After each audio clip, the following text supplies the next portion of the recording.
Hello, I'm Pastor Sarah, and today I thought we would do the start of a new Advent calendar. And I have Minnie here to help me. So this Minnie is part of a different Advent calendar, which is helping me count down to Christmas. And this one, every day, Minnie gets a new outfit or accessory. Today, she got this little rose dress, so she's kind of hanging out here, and she will be changing her outfit as we go toward Christmas. But this Advent calendar here behind me is actually a Christmas calendar because Advent started on Sunday. But every day, starting today, December 1st, there's a different story. And I thought it would be kind of fun to read the story and then talk about what Jesus might have to say about this story. And all of these are Disney stories. So today is the first one. And if we open it, it is Mickey's Christmas Carol. And this is a great story because this tells us about a guy named Ebenezer Scrooge, and he's not a very happy person. And there are a lot of people that aren't really happy, especially around Christmas. So this gives us an opportunity, if we are regularly happy people, to think about those that aren't. And this begins on Christmas Eve. And Ebenezer Scrooge was rushing through snowy London. Scrooge didn't like Christmas, and he didn't believe in helping the poor. He barged past carolers and wouldn't give a penny to anyone. Even when Scrooge's nephew Fred stopped by his office shouting, "Merry Christmas, Uncle Scrooge," Scrooge kicked him out. So here you can see Uncle Scrooge, and here is Fred, and Scrooge is kicking him out. A while later, Scrooge's assistant, Bob Cratchit, stepped down from his stool to go home. "I suppose you'll be wanting tomorrow off," Scrooge barked, "but be here all the earlier the next day." "Thank you, Mr. Scrooge," cried Bob, "and Merry Christmas," he called as he went out. "Bah, humbug," muttered Scrooge. So there's Bob Cratchit, who's being played by Mickey Mouse. And here's Scrooge again. Later that night, Scrooge locked up his office and went home. As he went to open the front door, Scrooge took a closer look at his door knocker. He gasped. Like that, he gasped. On the knocker was the face of his old business partner, Jacob Marley. The face began to move, then softly called, "Scrooge." That would kind of freak me out a little bit. How about you? That's not normal. Frightened, Scrooge raced inside, but soon enough the ghost of his former partner appeared in front of him, with chains circling his body. "Tonight you will be visited by 3 spirits," boomed Marley. "Listen to them. Do what they say, or your chains will be heavier than mine. Farewell, Ebenezer." So here is Scrooge. And the door knocker now looks like Jacob Marley. And then when he goes in, there's the ghost of Jacob Marley. So that's a different experience, having a ghost show up. And then remember, 3 spirits. 3 are going to come. Scrooge went to bed, but not long later, he was awoken by a little figure with a top hat. "I am the ghost of Christmas past," he told Scrooge. "You must come with me." But Scrooge laughed. "Look how small you are. Go away." That's not very nice. "Silence," ordered the spirit. "If men were measured by kindness, you would be smaller than a grain of sand. We are going back to a time when Christmas was not humbug." So here is Scrooge, and he got awakened by this guy, who some of you may recognize as Jiminy Cricket. And today, in our story, he's playing the ghost of Christmas past. The spirit commanded Scrooge grab hold of his coattails, and remembering Marley's terrible warning, he held on. The windows flew open, and instantly they were soaring over the rooftops and chimneys, and the spirit's little umbrella keeping them aloft. Here they are flying over London with the little umbrella. With God, all things are possible. Soon they landed outside a brightly lit house. Joyful Christmas music filled the air. Do you have a favorite Christmas song? What's yours? I like the music from Merry Christmas, Charlie Brown. Peering through the windows, Scrooge couldn't believe his eyes. "Why, it's Isabel!" he cried, suddenly remembering the girl he once loved. "But who's she dancing so merrily with?" "That man was you, Scrooge," replied the spirit, "in the days when you, too, were kind and cheerful." So here you can see there's Scrooge and the spirit of Christmas past, and everybody's having a good time with the music, and there is young Scrooge dancing with Isabel. Then the spirit whisked Scrooge away to another scene. Inside, Scrooge of many years before sat behind a desk covered in money. Isabel stood in front of him, tears in her eyes. "Why is Isabel crying?" asked Scrooge. Then he remembered he had taken Isabel's home from her when she could not pay her bills and refused to marry her. When Isabel didn't have money, Scrooge didn't show her love and kindness. Suddenly, Scrooge found himself back in bed.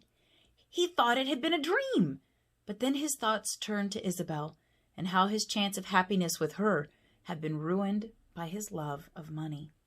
Scrooge put his head down and sobbed into his pillow. He was crying. There he is crying. Poor guy. As he cried, Scrooge felt a heavy hand on his shoulder. He sat up, and beside his bed was a fierce-looking giant feasting. Feasting is when we eat a lot, like maybe at Thanksgiving. "I am the ghost of Christmas present," he boomed. "There is no time to lose." And with that, the spirit picked Scrooge up and put him in his pocket. He then pushed open the roof and stepped outside as though from a doll's house. So here is the ghost of Christmas present, or the spirit of Christmas present. He's a big old giant, and there is Scrooge. He looks kind of shocked. Scrooge peeked out of the giant's pocket. "I wonder where we're going," he said to himself. Pulling Scrooge from his pocket, the spirit tore a lamppost from the ground to use as a lantern as he walked through the streets, and soon they arrived at a tiny, rundown house. So there's the spirit. He's picked up a lantern. So we have lanterns kind of in front of our houses here in Crozet, and he's using it as a flashlight. So sometimes when the power goes out or when it's dark, you might use a flashlight too. "What a dreadful little house," Scrooge exclaimed. "Who could live in such a place? Perhaps a miserable beggar." "Look closer, Scrooge, and tell me who you see," said the spirit.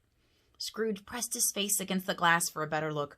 "Why, it's Bob Cratchit, my clerk," he said with a surprise. "Does he live here?" The spirit scowled. "Look at how he lives, thanks to your generosity. Look at the food his family must eat on Christmas Eve, because it's all they can afford." So here they are peeking in. And what are they going to see?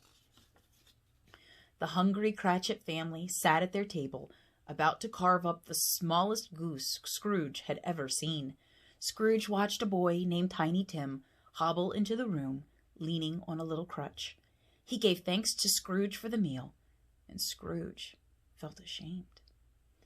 "Tell me, spirit, what's wrong with that kind lad?" asked Scrooge. "Much, I'm afraid," the spirit replied. "If these shadows remain unchanged, I see an empty chair where Tiny Tim once sat." Suddenly the scene went dark, and Scrooge was alone, church bells tolling in the distance. So they see, here the Cratchit's family. Here's Bob and his wife and his children, and that is Tiny Tim. And he's not very healthy, so Tiny Tim cannot walk without some help from a crutch. And that may be because he's sick, but also isn't helped by the fact that they don't eat very well. They don't have a lot of healthy food because they can't afford it. And so here you see just this itty-bitty little chicken leg, or goose leg technically, and Tiny Tim is so happy to have anything, just anything at all. Just then, swirling smoke engulfed Scrooge, growing thicker and thicker until he couldn't see anything around him. The smoke blew into his nose, and he coughed. As the smoke lifted, Scrooge found himself standing in a graveyard. There were tombstones everywhere, covered by snow. Scrooge looked up to find he was no longer alone. A horrible shadow, with his face hidden inside a cloak, suddenly stood silent before him. Are you the ghost of Christmas future?" stammered Scrooge. Tell me, what will happen to Tiny Tim?" The spirit just looked at Scrooge and then raised his arm to point at something in the distance. So here he is in the graveyard. It's a tombstone. And he doesn't look very happy. He looks scared. And then there is the other spirit, the spirit of Christmas future. Scrooge looked to where the spirit was pointing and saw Bob Cratchit and his family gathered around a tombstone. Bob knelt before a little gravestone, tears rolling down his face, and gently laid Tiny Tim's crutch on top. "Oh no," Scrooge cried. "Spirit, I didn't want this to happen. Tell me these events can yet be changed." Scrooge noticed 2 gravediggers finishing a fresh grave. "I've never seen a funeral like this," one of them said. "No mourners? No friends to bid him farewell?" Scrooge peered into the grave and asked the spirit who it belonged to. "Why, it's yours, Ebenezer," the spirit laughed, and his hood fell from his face. So here are the Cratchits, and apparently Tiny Tim had died, and that made Scrooge sad. He didn't want to see that happen. And so here is Bob Cratchit laying the little crutch there, and here are the 2 gravediggers talking about the person that didn't have anyone that was sad that they were gone.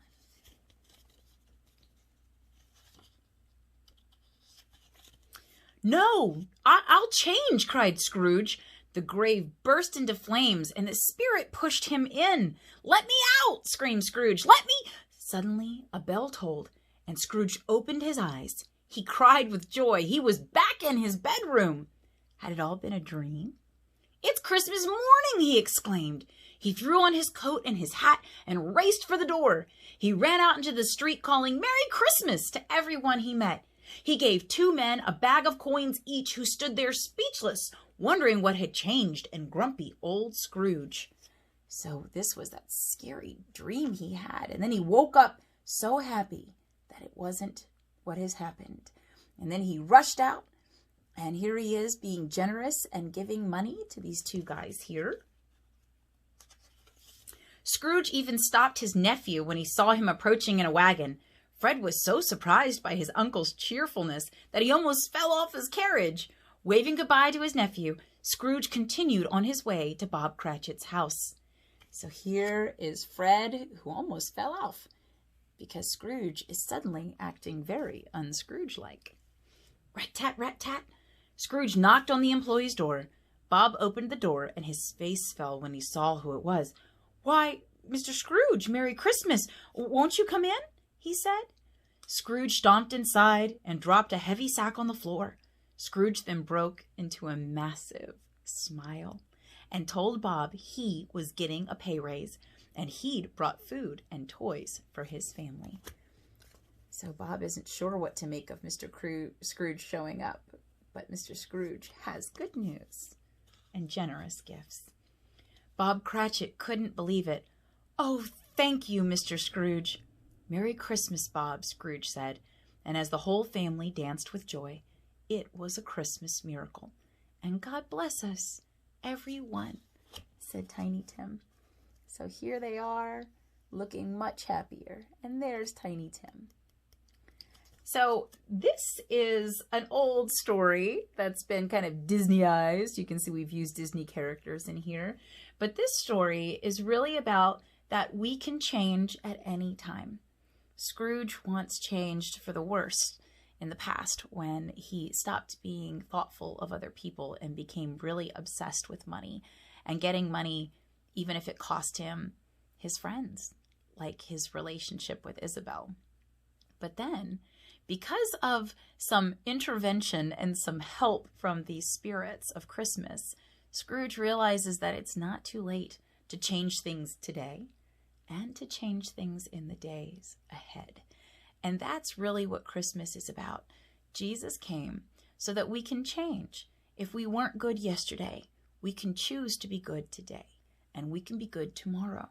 And every day we wake up, we have a chance to make different choices, to choose to be generous and kind, and to show love and care for others.